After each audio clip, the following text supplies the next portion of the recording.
কাঁদতে থাকেন। সঙ্গে তার পরিবারের সদস্যরাও এ সময় আবেগে ভেঙে পড়েন। এ সময় তার প্রিয় খাবার আনলেও তাকে খাওয়ানোর কোনো অনুমতি মেলেনি।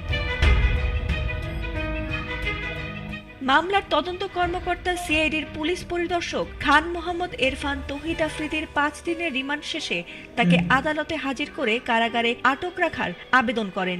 তিনি জানিয়েছেন, তৌহিদের ব্যবহৃত মোবাইল, সিপিইউ ও আইম্যাক জব্দ করা হয়েছে। আইটি ফরেনসিক বিশেষজ্ঞরা সেগুলো পরীক্ষা করছেন বলেও জানা গেছে। তদন্তে পাওয়া তথ্যানুযায়ী বৈষম্য বিরোধী ছাত্র জনতা আন্দোলনের বিপক্ষে উস্কানিমূলক বক্তব্য ও প্রচারণা চালাতেন তৌহিদ আফ্রিদি। এমনকি তাকে রিমান্ডে নিয়ে জিজ্ঞাসাবাদের সময়ও বেশ কিছু গুরুত্বপূর্ণ তথ্য মিলেছে, যা যাচাই বাছাই চলছে। তদন্ত কর্মকর্তারা আশঙ্কা প্রকাশ করেন, জামিনে মুক্তি পেলে তিনি পলাতক হতে পারেন এবং তদন্ত বিঘ্নিত হওয়ার সম্ভাবনা রয়েছে।